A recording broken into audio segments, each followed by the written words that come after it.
नमस्कार दोस्तों, साहित्य ज्ञान क्लासेस में हार्दिक स्वागत है आपका। आज का जो सत्र है हमारा, इस सत्र में हम अध्ययन कर रहे हैं हिंदी व्याकरण में परीक्षा आधारित प्रश्न, जो रस, छंद, अलंकार से वस्तुनिष्ठ प्रश्न है। और 100 प्रश्नों का हम अध्ययन करेंगे आज के सत्र में, जो आगे आने वाली परीक्षाओं की दृष्टि से बहुत ही महत्वपूर्ण प्रश्न है। प्रश्न है, रस निष्पत्ति के संबंध में चित्र तुरंग न्याय की मान्यता किस आचार्य के द्वारा दी गई है? और सही उत्तर है प्रश्न संख्या बी, कि श्री शंकुक के द्वारा। ये शंकु गलत लिखा है, शंकुक होगा, इस प्रकार से लिखा जाएगा, शंकुक के द्वारा दी गई है। अगला प्रश्न है, आचार्य कुंतक ने वक्रोक्ति के कितने भेद माने हैं? और सही उत्तर है बी, 6 भेद। रीति संप्रदाय से संबंधित काव्य शास्त्रीय जो ग्रंथ है वह ग्रंथ है काव्यालंकार सूत्र वृत्ति। अगला प्रश्न है, मम्मट किस संप्रदाय के प्रमुख आचार्य हैं? और सही उत्तर है आचार्य मम्मट है ध्वनि, यहां पर गलत दिया है, अलंकार संप्रदाय के।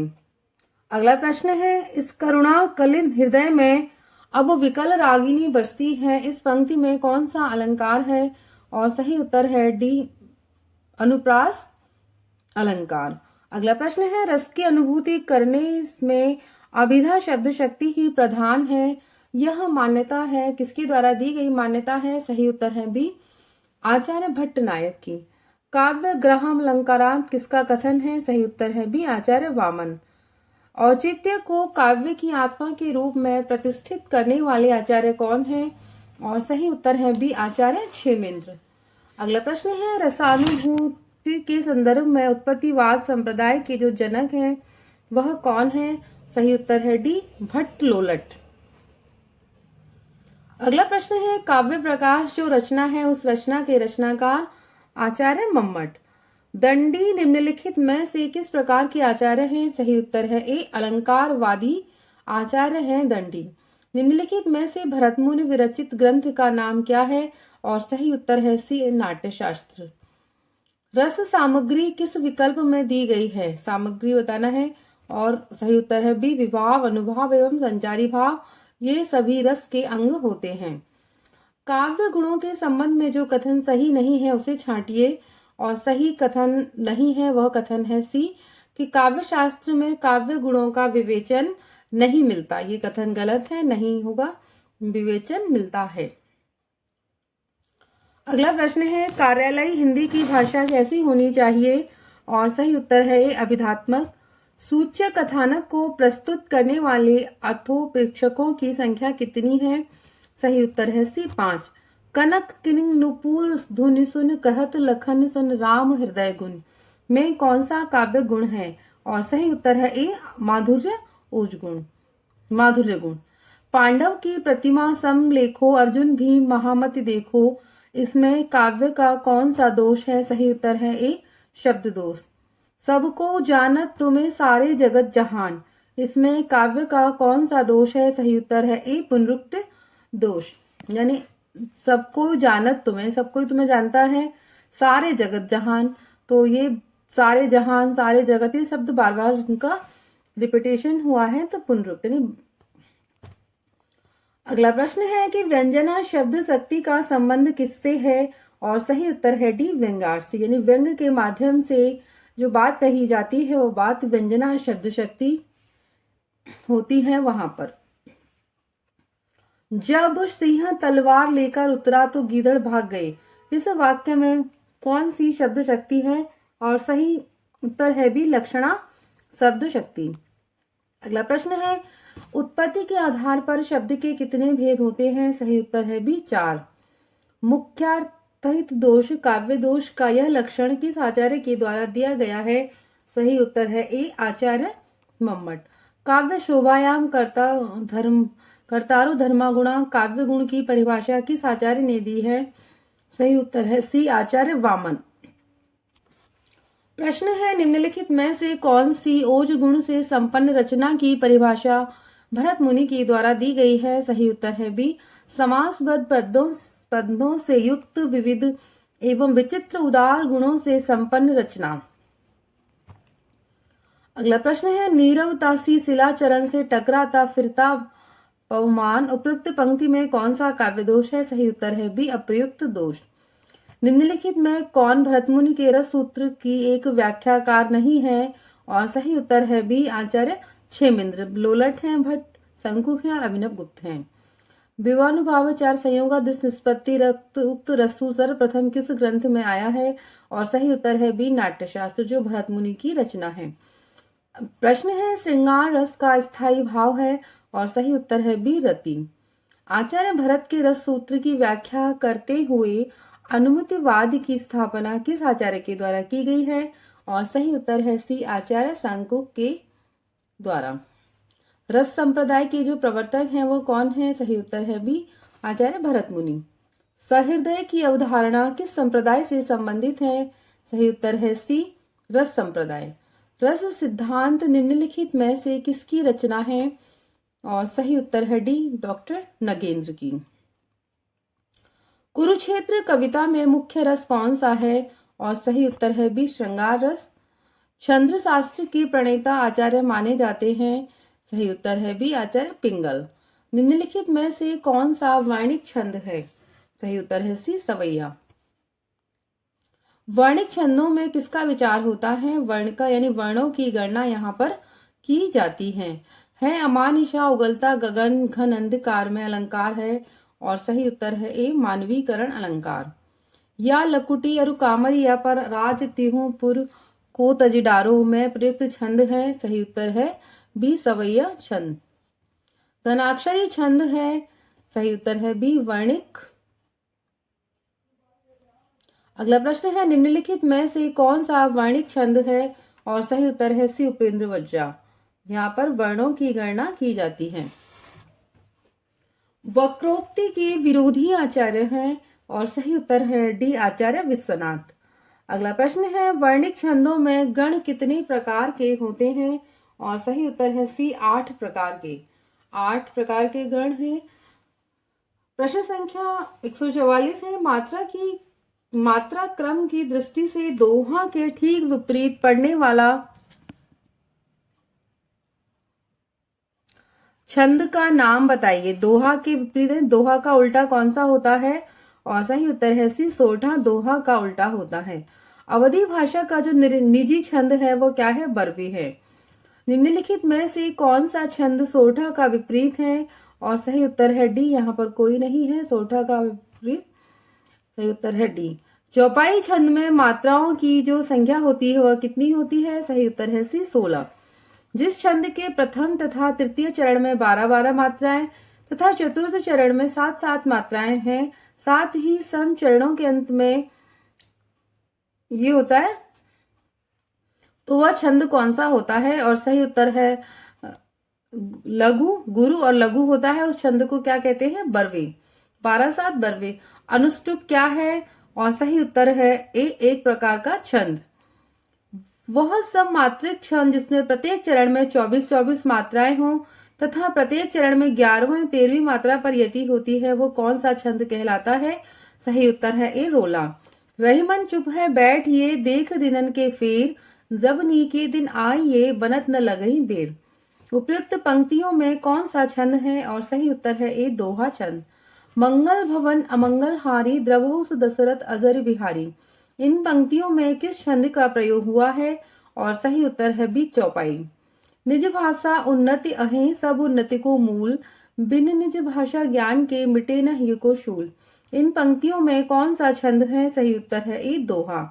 सरसी छंद में मात्राएं होती हैं? और सही उत्तर है डी, 27 मात्राएं। 11, 12, 16 और 11 पर यति, अंत में गुरु तथा लघु।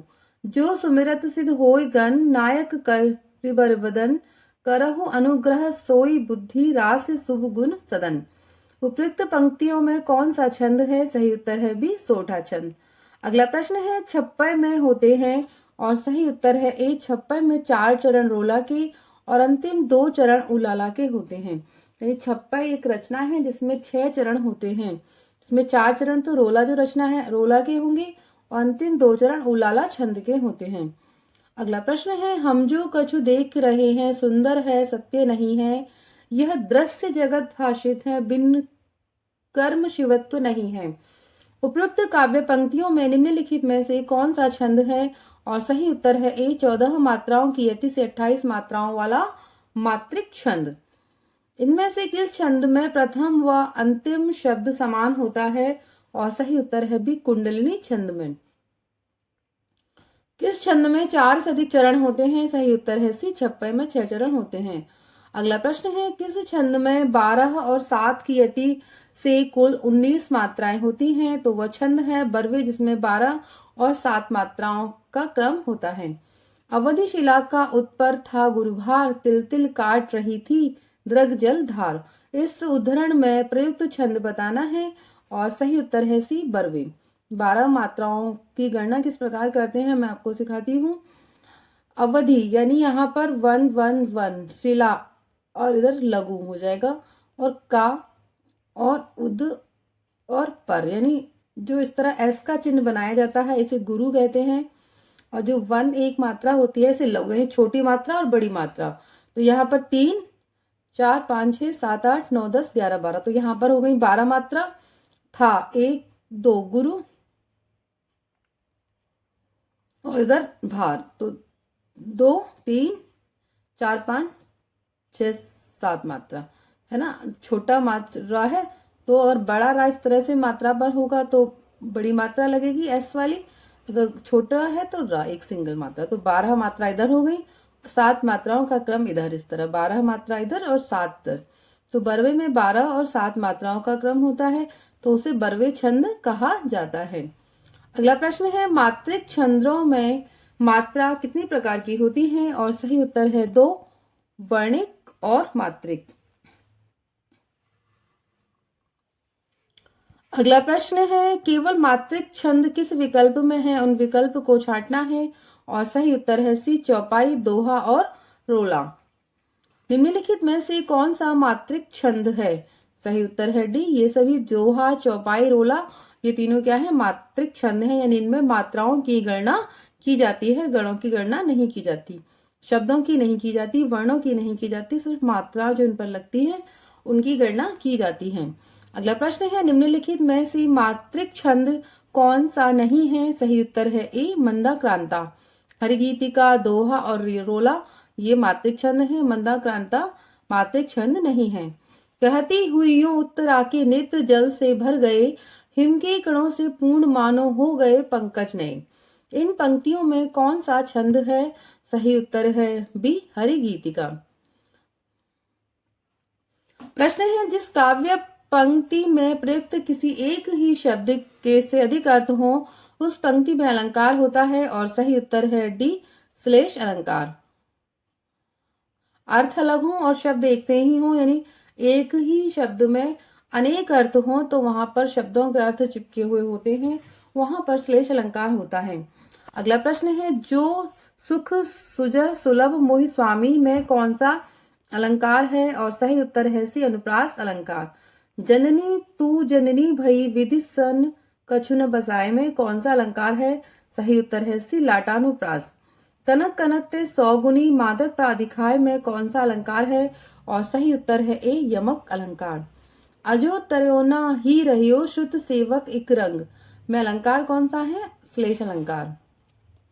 अगला प्रश्न है कि झरनों का पानी लेकर गज छिड़क रहे मतवाले, मानो जल बरस रहे हो सावन घन काले काले।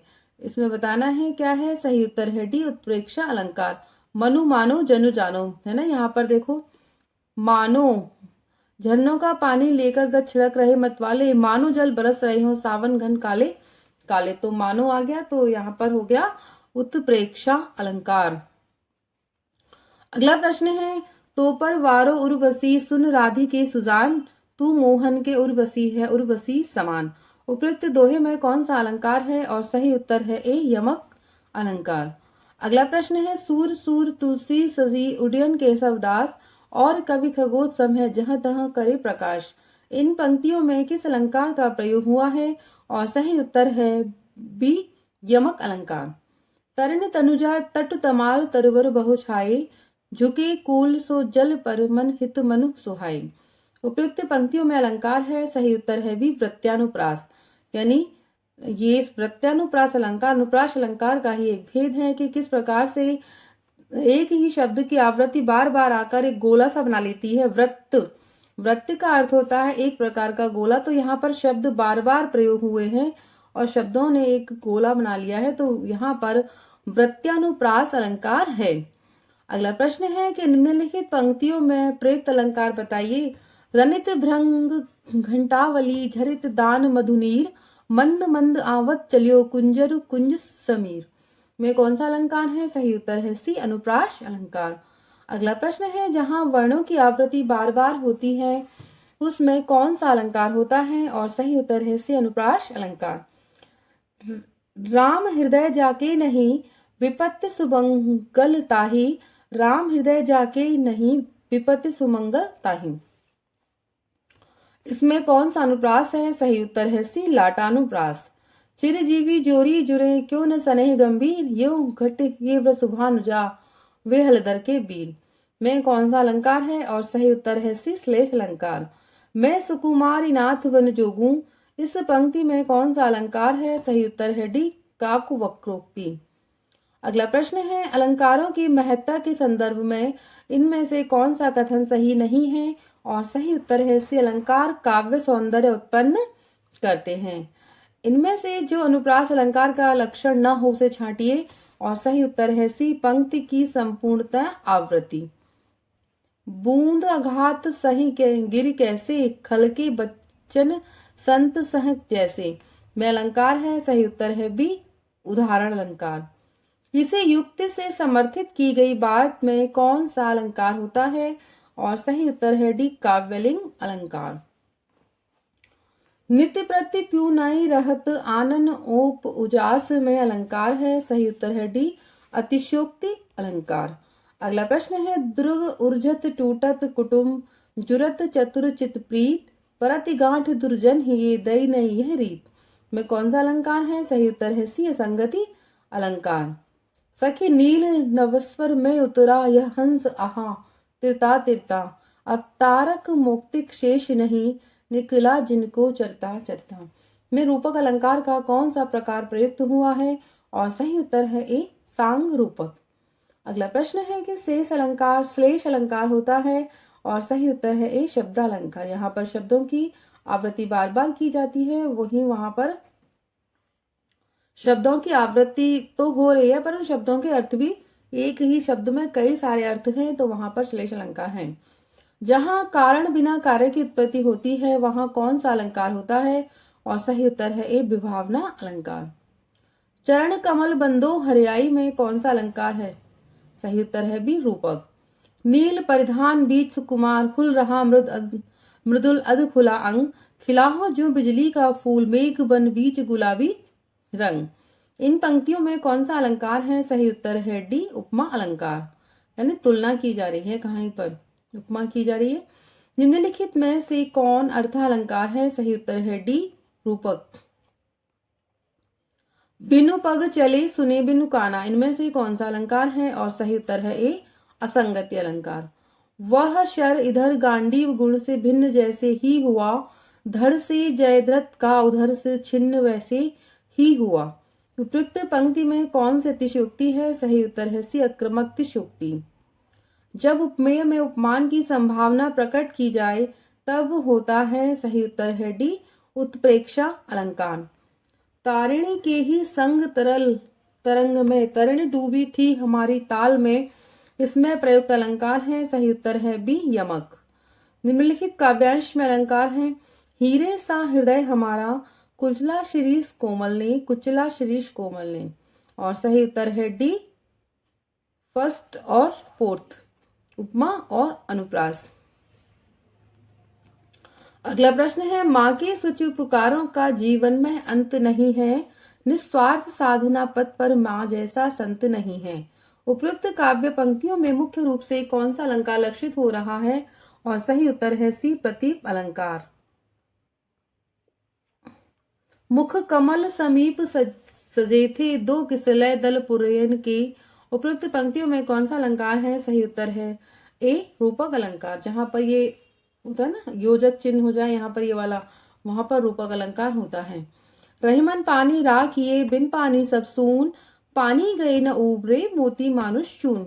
इस दोहे में कौन सा अलंकार है? और सही उत्तर है बी श्लेष अलंकार। यहाँ पर पानी शब्द तो कई बार आया है, पर इस हर बार जो पानी शब्द आया है, इस पानी का हर बार अर्थ अलग अलग है, तो इसीलिए यहाँ पर श्लेष अलंकार है।